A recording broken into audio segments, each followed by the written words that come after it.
Доброе снежное утро, дорогие наши телезрители. Мы говорим вам всем доброе утро и благодарим, что начинаете этот зимний день вместе с нами. Пусть белоснежный пейзаж за окном вдохновляет, морозный воздух пускай бодрит вас, ну а первые часы дня подарят вам заряд энергии для всех запланированных дел. Ведь мы начинаем утро вместе с телеканалом Якутия-24. Напоминаем вам, что мы работаем в прямом эфире, и если вдруг вы не успели что-то посмотреть или, допустим, желаете заново пересмотреть некоторые сюжеты, ну или узнать о последних новостях, у нас есть активный телеграм-канал.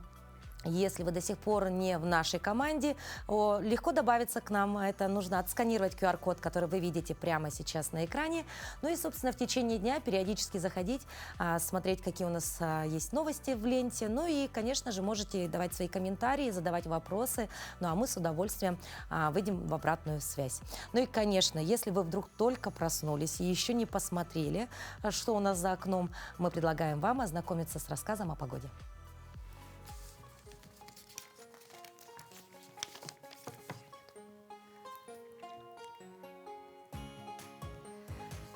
Итак, сейчас мы можем наблюдать, конечно же, красивые картинки с нашей Якутии, конечно же, да. Посмотрите, это горнолыжные склоны. Ну а у нас сегодня очень снежно.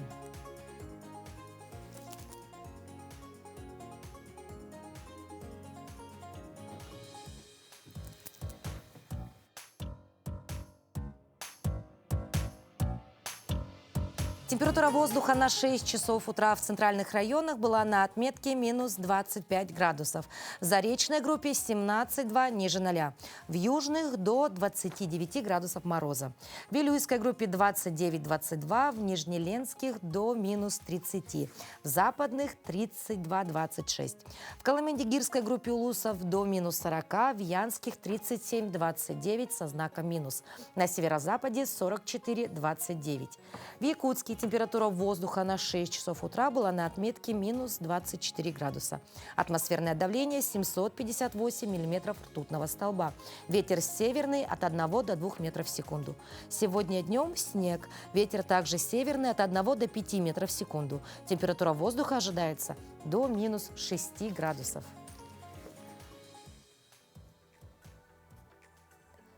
Отличная новость, минус 6 градусов. Поэтому, я думаю, с такой прекрасной новостью легче просыпаться, позитивнее строить свои планы на текущий день. Ну и, конечно, если вдруг вы еще все-таки находитесь в полудреме, вы можете проснуться вместе с нашими коллегами с новостного отдела, которые уже подготовили последнюю информацию о том, что же произошло на территории нашей республики и за ее пределами.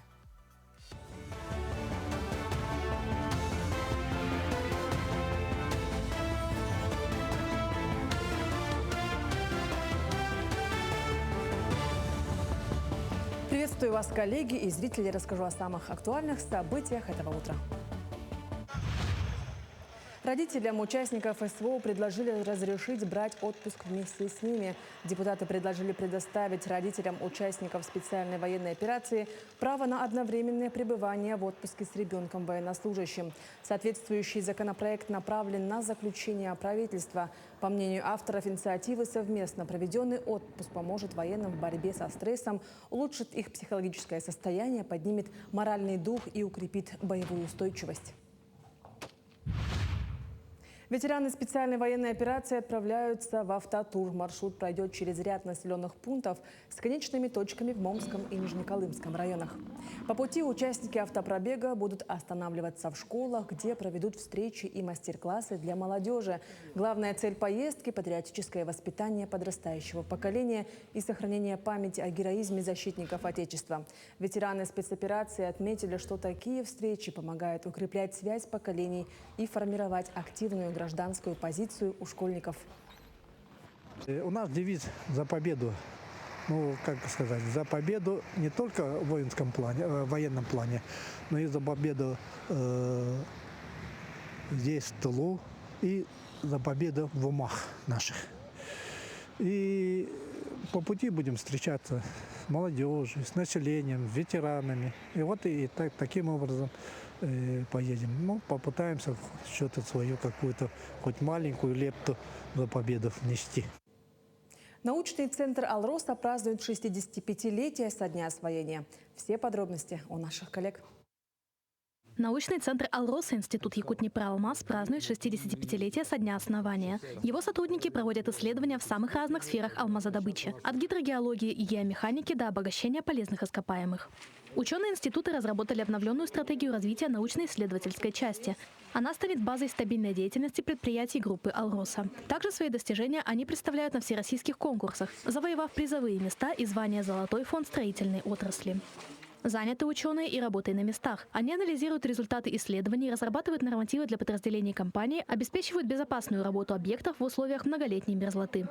Глобальные планы на ближайшие годы – реализация проектов рудника «Мир глубокий» и выполнение проектно-изыскательских работ по Дегдиканскому золоторудному месторождению. Запустить фабрику, извлекающую сияющий металл, планируют уже в 2029 году. Остаток маткапитала россияне смогут потратить на любые цели. Россияне вправе получить остаток маткапитала на сумму в размере 10 тысяч рублей и меньше в виде выплаты, которую можно потратить на любые цели, следует из данных соцфонда. Так, если на сертификате осталось 10 тысяч рублей или меньше, эти средства можно оформить в виде единовременной выплаты. Согласно данным фонда, для этого необходимо подать заявление о распоряжении маткапиталом на портале госуслуг. Регистр с данными о беременных планируется запустить в России с 1 марта. В нем будут содержаться сведения о постановке на учет, наличие критических состояний, исходе беременности, информация о выявлении у ребенка врожденных аномалий. В регистр будут занесены сведения о беременных, вставших на учет в срок до 12 недель, получивших вспомогательные репродуктивные технологии.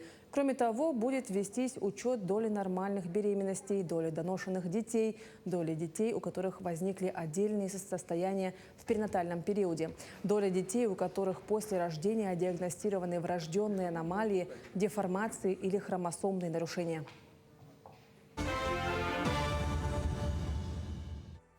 Напоминаем, что на календаре сегодня 24 февраля, и сегодня отмечается очень интересный праздник – День прогулки по зимнему лесу. Согласитесь, зимой зачастую бывает холодно, мороз, но все равно очень хочется выйти на улицу. Зимой, конечно же, у нас в республике есть чем заняться. Это, конечно же, катание на санках, лыжи, коньки. Но и тем более сегодня погода так и шепчет нам. Возьмите на заметку, есть отличный повод именно сегодня прогуляться по снежному зимнему лесу. А какими еще событиями наш день наполнен, узнаем далее. На календаре 24 февраля. По народному календарю Власьев день, коровий праздник. В этот день непременно кормили домашних животных лучшим кормом, совершали ритуальные обряды, чтобы уберечь скот от нечистой силы. Этот день в истории. 1582 год. Папа Римский Григорий XIII издал буллу о переходе на григорианский календарь. 1852. Гоголь сжег второй том поэмы «Мертвые души». 1973. В телеэфир впервые вышла передача «Очевидное невероятное». 1938 год. Выпущена первая в мире зубная щетка с искусственным синтетическим волокном. В этот день родились Федор Ушаков, русский флотоводец-адмирал, Вильгельм Грим, немецкий филолог, один из братьев-сказочников, Эммануил Казакевич, советский и еврейский писатель, поэт, переводчик, Татьяна Яблонская, советский и украинский живописец, народный художник СССР. Майя Кристалинская, советская эстрадная певица, заслуженная артистка РСФСР. Именины сегодня отмечают Всеволод, Гавриил, Дмитрий, Захар, Порфирий. За окном конец зимы, организм устал от холода и нехватки солнца, а в воздухе витают вирусы. Именно в такое время мы чаще всего задаемся вопросом, как поддержать свой организм, как сделать так, чтобы защитные силы работали как часы. И главное, как не навредить себе бесконтрольным приемом витаминов и иммуностимуляторов. Сегодня мы расставим все точки над «и», поможет нам в этом внештатный специалист, аллерголог, иммунолог Министерства здравоохранения Республики Саха-Якутия Дарья Лонгинова. Доброе утро. Доброе утро. Дарья Дмитриевна, ну у нас у всех, наверное, на слуху иммунитет, нужно его укреплять и так далее, да, но вот мало кто понимает, что есть иммунитет на самом деле, да, вот простыми словами, для тех, кто, возможно, сейчас, может, для себя откроет что-то новое. Иммунитет, что это такое? Спасибо за приглашение на передачу. Я просто несколько слов скажу, что сейчас отмечается во всем мире неделя поддержания и укрепления иммунитета. И она призвана привлечь и напомнить людям, что нужно сохранять свое и укреплять здоровье. Что такое иммунная система? Если очень коротко и простыми словами, это наша защитная система, это совокупность органов и клеток, которая позволяет нам бороться с чужеродными белками. Это вирусы, бактерии и иногда клетки организма собственные. Вот. И иммунная система – это не то, что живет отдельно от нашего организма. Эта система требует постоянного ухода, ежедневного ухода, а не какие-то экстренные меры во время болезни. Мгм. Ну вот, а какие основные признаки того, что организм все-таки сдает сбой, да, и нужно уже прибегать к каким-то лекарствам, каким-то препаратам, а не просто использовать, допустим, бабушкин метод, там, не знаю, теплые носочки, там, мед, чай с медом, там, морсика? Спасибо. Хороший вопрос. Очень часто люди обращаются с тем, что у них снижен иммунитет. На самом деле существуют определенные признаки сниженного иммунитета, и это частое простудное вирусное заболевание более 6 раз в год у детей и более 4 раз у взрослых. Это повторяющиеся гнойные инфекции, тоже более 2, некоторые 4 раз в год, не поддающиеся обычному лечению, какие-то рецидивирующие пневмонии, бронхиты, отиты, в общем, гнойные заболевания, поражение кожи, грибковое заболевание, герпес, вирусные инфекции, повторяющиеся. Дело в том, что это оппортунистические инфекции, которые в норме не вызывают заболевания. То есть если вот эти перечисленные вызывают заболевания, то нужно обращаться. Обращаться, да. к врачу. Ну, мы, конечно, живем в таком уникальном регионе, да, где у нас зачастую бывает очень долгая зима, экстремально низкие температуры, да. Вот как якутский холод влияет на иммунитет? Многие считают, что наоборот, нас это закаляет, а для кого-то это действительно некая такая проблема, которая вызывает те самые заболевания по 4 и по 6 раз в год, как вы уже сказали. Дело в том, что холод сам по себе не является причиной заболеваний, потому что все заболевания вызываются или вирусами, или бактериями, или другими микроорганизмами, то на самом деле, если правильно одеваться, то и у нас существует адаптивный иммунитет, в принципе, холод не вызывает нарушение общего состояния организма. Другое дело – местные реакции. Да? Если правильно одеться, то только существует местная реакция, когда происходит спазм сосудов, нарушение кровообращения, это в носоглотке, да, и тогда реснички нашего эпителия носа не справляются со своей функцией, вот тогда уже происходит высокий риск заражения вирусными инфекциями. И второй фактор – в зимнее время, в холода, люди больше находятся в помещении непроветриваемом и в тесном контакте с людьми, поэтому риск заражения опять возрастает. Только в этом из-за плане. этого, да? Да. Мгм. Дарья Дмитриевна, а вообще вот если все-таки болеем часто, ну, болеем часто и мы, взрослые, и дети, но случается так, да?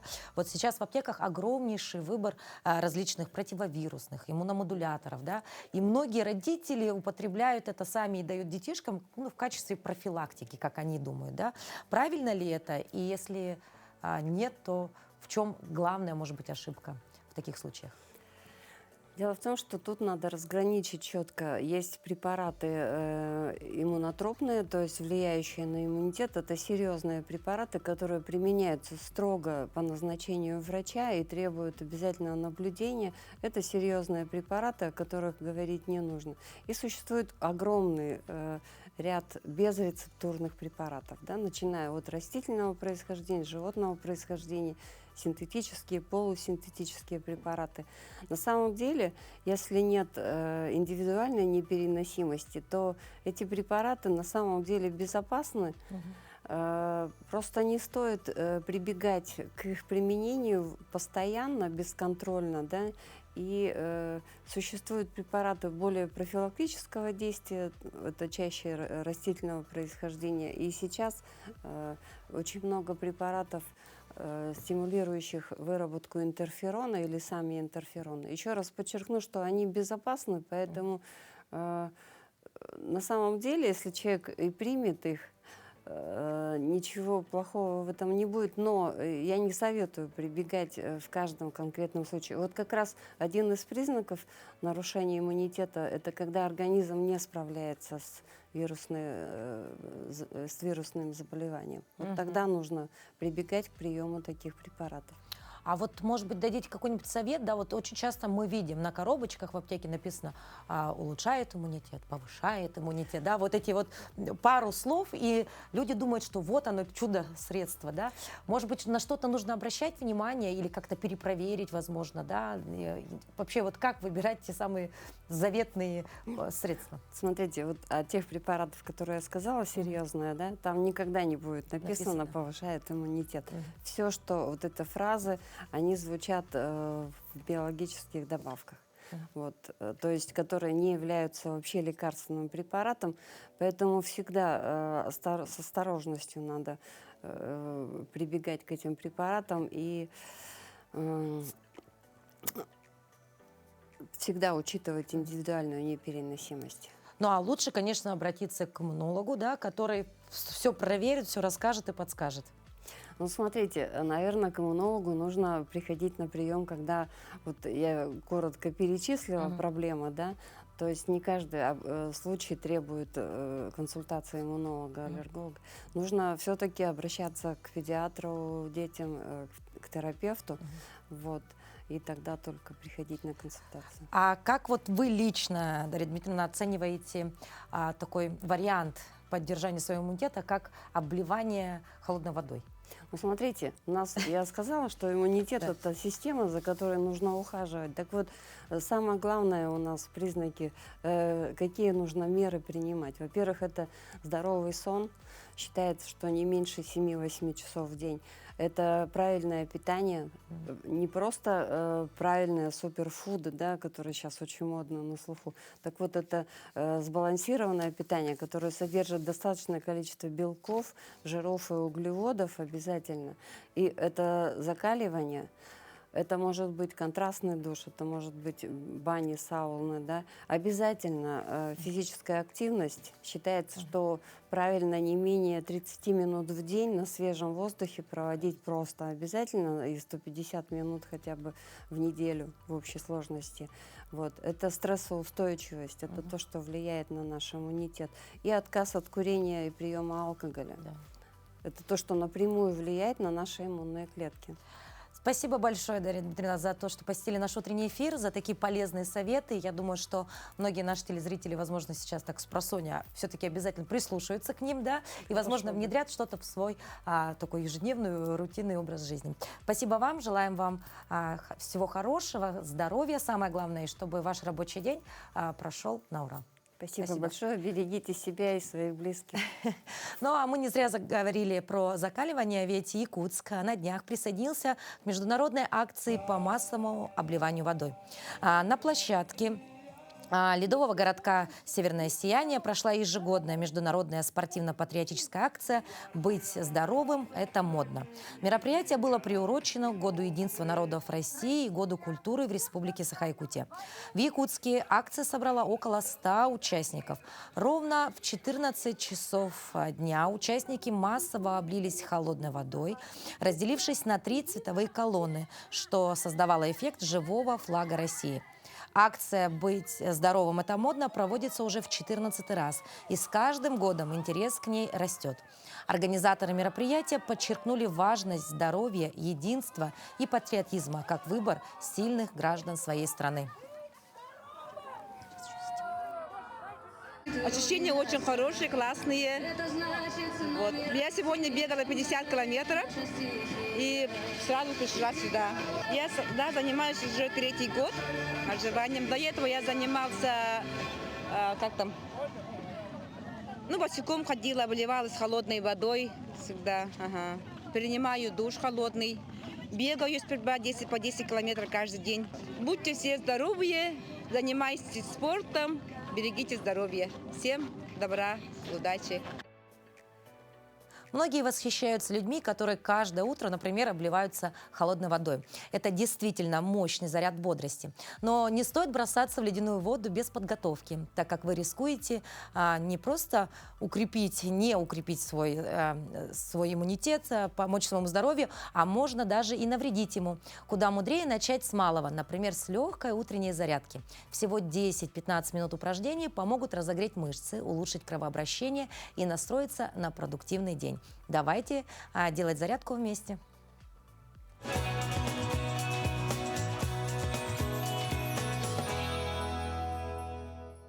Доброе утро!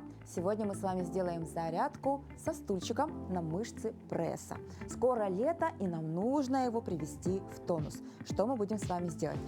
Нам с вами понадобится стул, любой, который у вас есть. И поехали! Включаем мышцы пресса. С опорой становимся, ножки держим прямо, мышцы напрягаем. И на выдох ножку тянем к грудной клетке. Выдох. Выдох, выдох, выдох. Кто уже более-менее физически подготовленный, может ускориться, бежать. Дышим каждый раз. Вдох, выдох. Так делаем 15 повторений, 3 подхода. Далее. Также остаемся в планке с опорой на стуле и прыгаем. Ножки врозь, ножки вместе. Вдох, выдох, выдох. Дыхание контролируем. Также делаем 15 повторений, 3 подхода. Пресс всегда держим под контролем.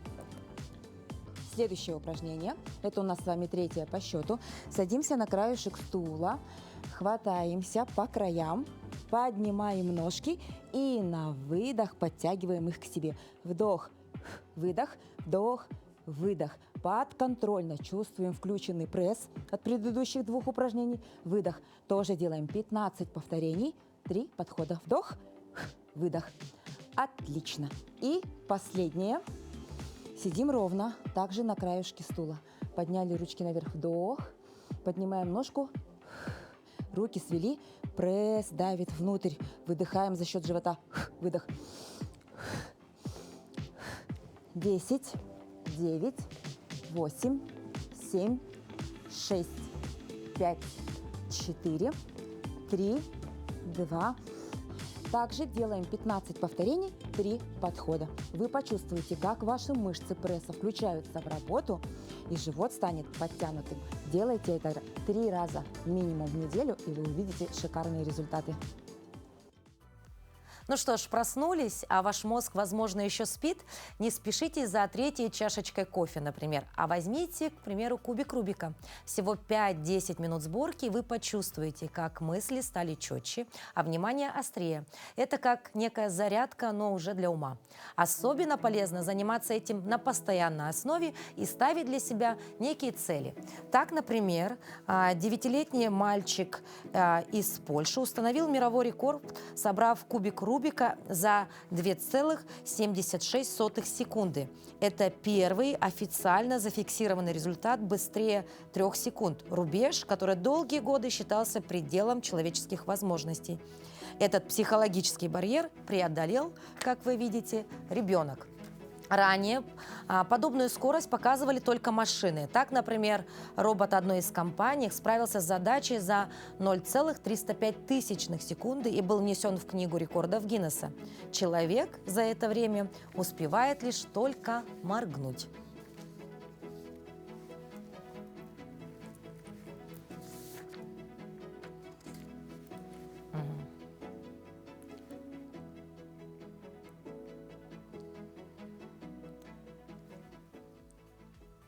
Не знаю, по мне так за 2,76 секунды, но это почти 3 секунды, я бы только, наверное, кубик Рубика вот просто в руках подержала, перевернула с одной стороны на другую сторону, а ребенок может собрать его. Но не забываем о том, что кубик Рубика — это не что-то такое определенного рода, да, то есть они бывают разные. Но в детстве мы все рано или поздно встречались с кубиком Рубика и радовались, когда все получалось. А ведь это действительно очень хорошая тренировка для мозга.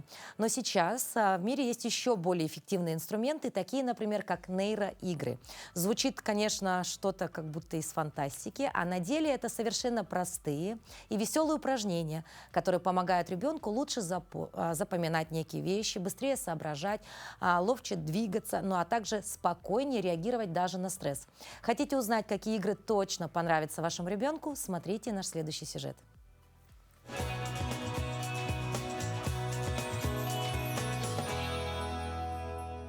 Доброе утро! Сегодня в рубрике «Дела семейные» мы расскажем вам про нейроигры и как они помогают ребенку развиваться и улучшать его развитие мозга и вообще всей нервной системы.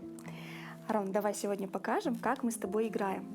Мы играем в разные игры, которые улучшают деятельность мозга, которые дают концентрацию, то есть ребенок спокойно играет, концентрируется и, конечно же, хорошо в дальнейшем учится. Это подходит деткам с 3 лет, даже с 2 лет можно начинать, школьникам, деткам 10-12 лет. Дети играют и развиваются. Для этой игры нам понадобятся обычные столовые ложки, 1 большая чашка и 2 маленькие.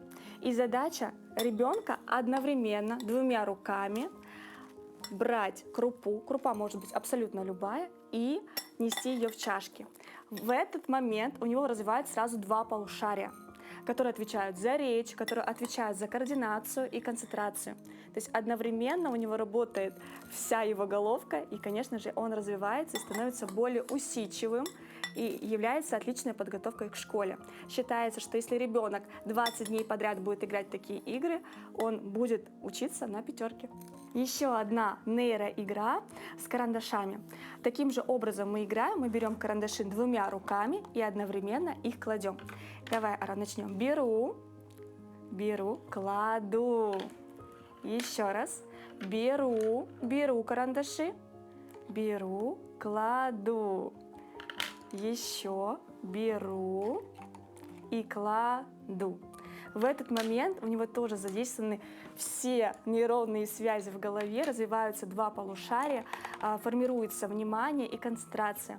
После таких занятий ребенок более усидчив к занятиям. Мы эти занятия выполняем перед математикой, перед какими-то сложными задачами. Это очень хорошо расслабляет его нервную систему, его мозг и дает ему возможность дальше концентрироваться. То есть сначала мы играем, можно играть в любом возрасте, и потом мы садимся за более сложные задачи. Еще одна нейроигра – это перекладывание шарика с одного стаканчика в другой. Стараться нужно это делать одной рукой.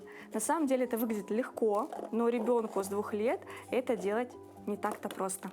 Это развивает его внимание, развивает его координацию и, конечно же, понимание. Он лучше понимает, больше понимает и концентрируется на каком-то одном предмете. Эта нейроигра поможет даже взрослым деткам стать более внимательным. Задача одновременно 2 ручками работать. Сначала мы работаем 2 ручки, кладем на ручки, и потом кулачок и ребро. Да? Мы играем где-то примерно 1-2 минуты в эту игру. Для этой игры вам понадобится обычная цветная бумага. Вы вырезаете 1 кружок, 1 квадрат и просто обводите 2 ваших ручки. И все. Не только нейроигры помогают в развитии детей, но и чтение. Книги обогащают нашу речь, дарят новые слова и смыслы. Но, встречая незнакомый термин, важно не только понять его значение, но и научиться произносить его правильно. Особенно, если это слово пришло к нам из других языков и умеет ставить в тупик своей орфоэпией. Сегодня в рубрике «Говорим правильно» мы разбираем еще одно слово иностранного происхождения. Интересно, что в зависимости от контекста у него может быть несколько значений. От деталей в автомобиле до устройства в химической промышленности. Но произносится это слово всегда одинаково. Вот только где поставить ударение, узнаем далее.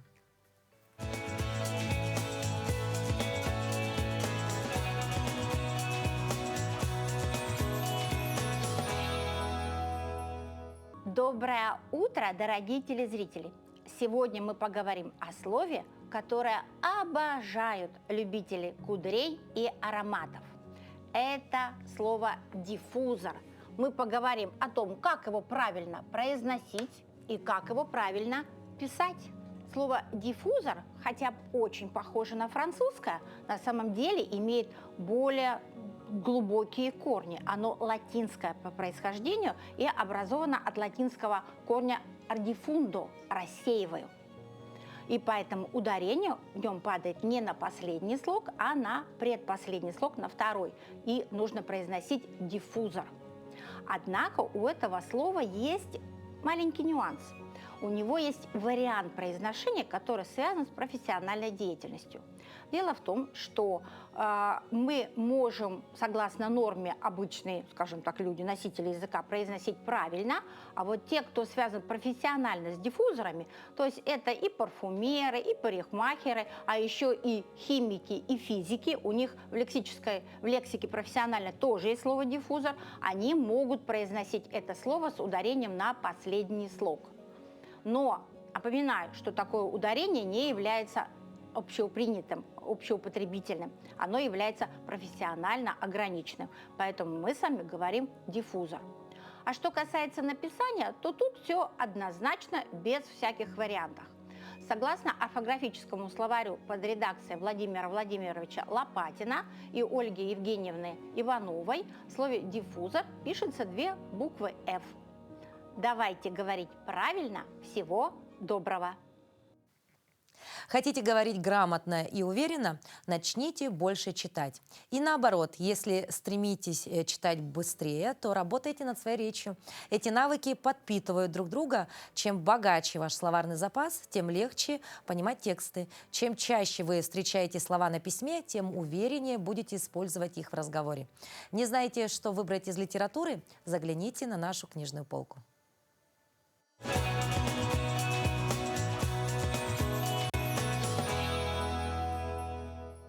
Доброе утро! Если вы чувствуете, что информация вылетает из головы или вы боитесь браться за сложные темы, то эта книга станет вашим настоящим навигатором. Эта книга дает инструменты, которые превращают хаотичное накопление знаний в четкую систему знаний. Книга Ульриха Бозера «Как научиться учиться» — это не просто сборник советов, а настоящее руководство по взлому ваших собственных когнитивных механизмов. В мире, где знания устаревают быстрее, чем мы успеваем их освоить, навык эффективного обучения становится настоящим конкурентным преимуществом. Вот несколько причин, почему стоит прочесть эту книгу каждому, то есть идеи и польза этой книги. Первое – это метапознание, то есть автор здесь показывает, что простое перечитывание текста – это пустая трата времени. Он вводит понятие метапознания и рекомендует контролировать процесс усвоения информации. Второе – это активное воспроизведение, то есть вместо пассивного потребления информации Бозер предлагает активное извлечение знаний из памяти, что формирует достаточно крепкие нейронные связи. И третье – это система из 6 шагов, то есть книга здесь структурирована. И прочитав эту книгу, в конце мы понимаем, что обучение – это не врожденный талант, а навык, который стоит и можно и нужно тренировать. Автор Ульрих Бозер лишний раз доказывает, что умными не рождаются, а становятся те, кто успешно владел правильной методикой работы с информацией. Отличное пособие для тех, кто еще хочет чему-то научиться и покорить новые вершины. А ведь учиться никогда не поздно, и это правда. Но, как говорят психологи, студенческие годы – это и есть тот самый уникальный период, когда обучение дает максимальный эффект и закладывает фундамент будущего успеха. Овощи круглый год. И это не про известную в Якутии компанию с теплицами. Студенты и сотрудники инженерного факультета Арктического государственного агротехнологического университета придумали теплицу, где одновременно выращивают овощи и проводят научные исследования. Результаты интересные. А вот какие, узнаем далее. Умная теплица представляет собой стеклянный шкаф. Растения выращиваются без почвы на минеральном удобрении. Используемое оборудование китайского производства, но сама технология – разработка местных специалистов. Блок автоматического полива мы сделали сами. И работает он следующим образом. Через Telegram-бот мы задаем ему точное расписание полива. И по выполнению каждого расписания он нам сообщает о срабатывании. Дренажная система тоже детально продумана. В ходе полива у нас питательный раствор попадает в кубики, и через кубики он попадает в мат, где питает корни. Все излишки, они перекачиваются в бак побольше, откуда мы уже воду эту сливаем. Еще один залог обильного плодоношения – качественные семена. Но семена российского производства, потому что они, значит, уже не одно десятилетие этим занимаются, поэтому уже проверено годами, ну и, соответственно, качественный результат мы получаем. В качестве полученного урожая здесь уверены на все 100. Никаких нитратов, только одна польза. Огурцы в данном случае у нас получаются очень вкусные, ароматные, с низким содержанием нитратов, потому что мы отдали на анализ, все проверили, значит, ну, и получается, что они у нас экологически чистые. Но главная цель эксперимента – доказать, что подобные теплицы можно устанавливать в обычной квартире. И в Агату это доказали опытным путем. Однако, чтобы все получилось и не ухудшалось качество жизни домочадцев, нужно строго соблюдать все рекомендации разработчиков. И сейчас они готовы не только поставлять такие умные теплицы, но и сопроводить его монтаж и эксплуатацию. Туяра Филиппова, Семен Егоров, Якутск. Ну а сейчас мы вновь рады предоставить слово нашим коллегам из информационной службы.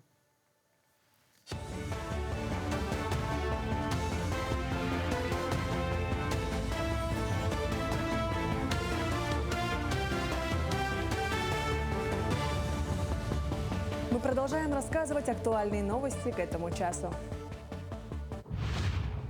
С 1 марта меняются положения в Земельном кодексе по дачам. Земельный кодекс закрепляется понятный и единый принцип определения и изменения видов разрешенного использования.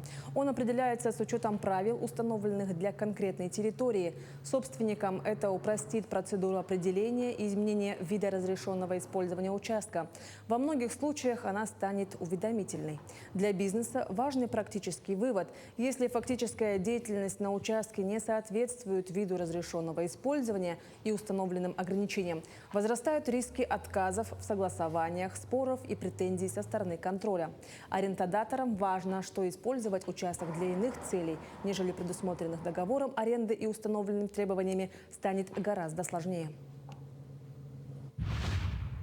Управляющие компании ТСЖ начнут штрафовать на 300 тысяч рублей за отсутствие чата в МАКС уже с 1 сентября, предупредил член Комитета Госдумы по строительству и ЖКХ Александр Якубовский. А 17 февраля на платформе МАКС должна быть размещена информация о работе организации, контакты диспетчерской службы и обеспечен электронный обмен сообщениями. Сотрудники транспортной полиции пресекают воровство и браконьерство в Мирном и Ленске. Давайте узнаем подробности. Пресекать преступления, которые не видно. Этим занимаются сотрудники транспортной полиции. Каждый день они бдят за посетителями аэропортов Мирный, Ленск и Полярный. Проверяют документы и багаж. Правонарушителей хватает. В топе преступлений кражи, мошенничество и провоз запрещенных веществ. Особого подхода требует Ленск. В городе у богатой реки своя специфика. Выявление преступлений в сфере незаконной добычи водных биологических ресурсов. То есть это незаконная охота и незаконный вылов биологических ресурсов, то есть рыбы. Неоднократно в прошлом году такие факты были выявлены и возбуждены уголовные дела. Сотрудники транспортной полиции раскрывают 9 из 10 выявленных преступлений. В этом году служба отмечает 107-летие со дня основания. Минздрав намерен изменить правила оформления больничных для родителей в декрете, чтобы в период отпуска по уходу за ребенком родитель смог сохранить право на пособие, если он в этот период работает у другого страхователя. Из текста документа исключены упоминания о работе на условиях неполного рабочего времени или на дому, как обязательных для сохранения выплат в период отпуска по уходу за ребенком. Данное изменение дает больше свободы в совмещении декретного отпуска с подработкой в других организациях, но без риска потери страхового обеспечения. Во Владивостоке в Приморском аквариуме состоялся большой экологический праздник. Его главной звездой стал морской котик Марио, рожденный в научно-образовательном комплексе.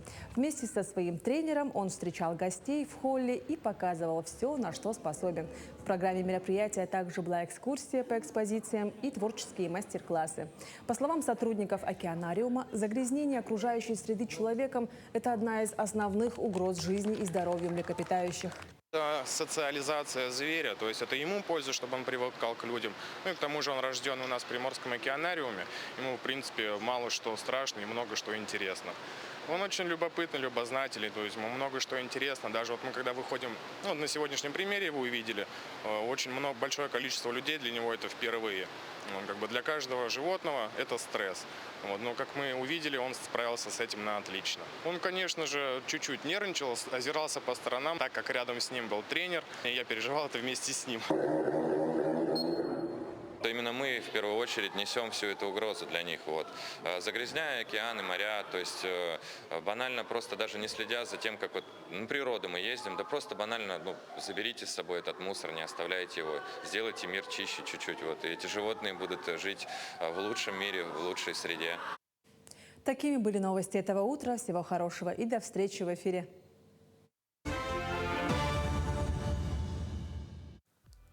Но мы продолжаем наш прямой эфир. И если вы только присоединились к нам, мы напоминаем, что вы смотрите «Утро Якутии», которое стартует ежедневно в 7:00 на телеканале «Якутия-24» и НВК «Саха». И вновь напоминаем вам о том, что у нас есть активный телеграм-канал. Подпишитесь, там есть много чего интересного и полезного. Ну а у нас на очереди наша постоянная рубрика «История в кадрах», которая сегодня приоткроет страницы великой летописи якутской культуры. А мы отправимся в мир, где реальность переплетается с магией сцены и киноэкрана. Мир, созданный образом тех, чьи имена золотыми буквами вписаны в историю Якутии.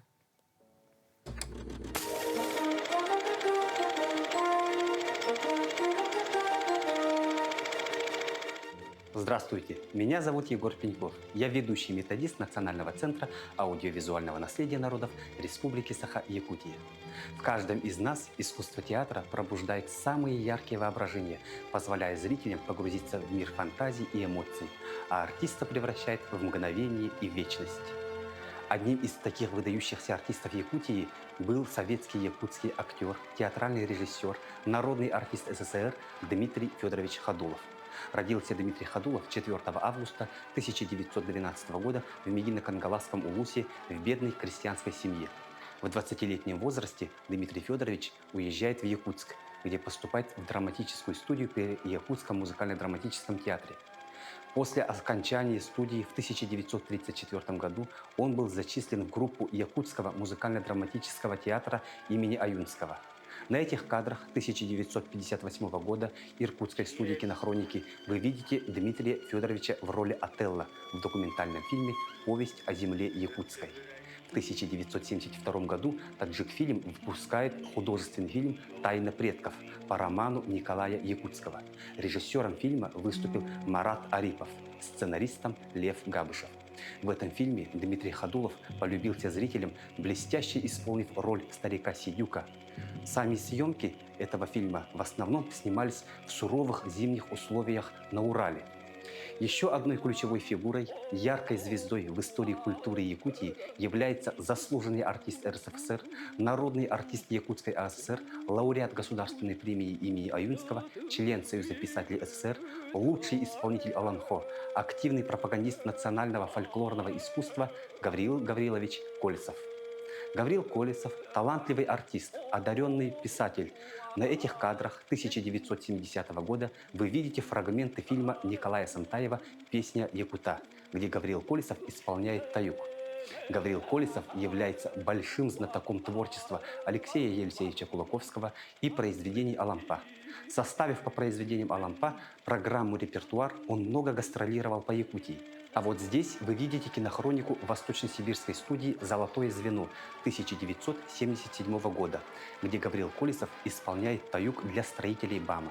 Как писала Аиза Решетникова, решающим аргументом для экспертов ЮНЕСКО, вынесших положительный вердикт о признании якутского героического эпоса Аланхо шедевром устного нематериального наследия человечества, явилась запись Аланхо в исполнении Гавриила Полисова. Настолько их впечатлило уникальное исполнение воссоздавшего вокально-декламационную партитуру всех персонажей гигантского героического эпоса «Нюргунботур стремительный». Изучая и почитая наследие великих, мы не только отдаем дань уважения их таланту, но и обогащаем свою жизнь, делая мир вокруг себя ярче и содержательнее. Это была рубрика «История в кадрах», история выдающихся личностей нашей республики.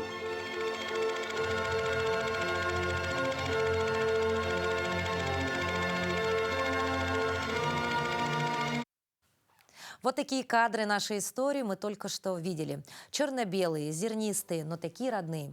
Смотришь на них и понимаешь, за каждым кадром судьбы людей, которые строили, защищали и любили эту землю. Казалось бы, все это уже стало далеким прошлым. Но, к счастью, в Якутии есть те, для кого это прошлое – дело всей жизни. И что самое удивительное, в этих рядах есть не только взрослые историки, но и совсем юные ребята. Они не просто смотрят старые фото в интернете. Они восстанавливают памятники, копаются в архивах, находят имена безымянных героев. И, конечно же, сегодня именно они находятся у нас в студии, ведь мы хотим познакомиться с удивительными людьми, для которых слова «хранитель истории» – это не громкий титул, а самое настоящее призвание. Знакомьтесь, у нас в гостях руководитель проекта Андрей Емельянов и активист, ученик 9 класса 33-й школы Никита Павлов-Самсонов. Доброе утро. Доброе утро. Здравствуйте. Ну и первый вопрос, конечно же, к Андрею. Да, вот что за интересный проект «Хранители истории»? Вообще, кто они и чем занимаются ребята? «Хранители истории» — это всероссийский проект. Он сейчас вот действует во всех объектах страны. У нас в республике он также во всех районах существуют отряды хранителей истории. Хранители истории — это отряды, которые хранят, изучают историю, популяризируют историю, ведут хорошую такую деятельность по уборке памятников, изучению каких-то отдельных исторических моментов и деятелей.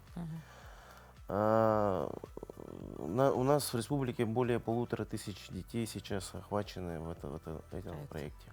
Да. Ну вот перейдем как раз-таки непосредственно к участнику этого проекта. Да, Никита, а вот как ты решил вступить в эти ряды? Да, пригласили, посоветовали или сам изъявил желание? Конечно же, сам. В школе советник директора по воспитанию объявил о создании школьного отряда хранителей истории. А я историю люблю и решил, что надо попробовать, надо поучаствовать в проекте. Подал заявку, и вот уже, получается, 3-й год моего участия в проекте «Хранители истории».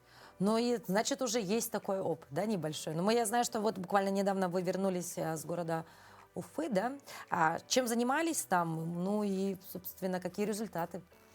Да, получается, в День народного единства в Уфе стартовал всероссийский слет «Хранителей истории», где, ну, насколько я помню, 74 региона было представлено всего.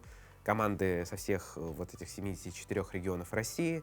Мы обменивались опытом, посещали достопримечательности Уфы, посещали музеи, там были экскурсии в архив Башкортостана, в телецентр, были очень интересные спикеры и в целом площадка для обмена опытом. Да. Угу. Ну вот, Андрей, вы как руководитель, наверное, можете отметить, может, как-то похвалили наших ребят, может быть, наши ребята как-то выделяются на фоне других 74 регионов. Да, надо сказать, что наша республика, она богата историей, богата именами, которые прославляли республику, и особенно культурой, конечно. И это вот, когда дети представляют нашу республику, это достаточно интересно выглядит в глазах россиянина. Они очень хорошо относятся к удаленным регионам страны вообще в целом.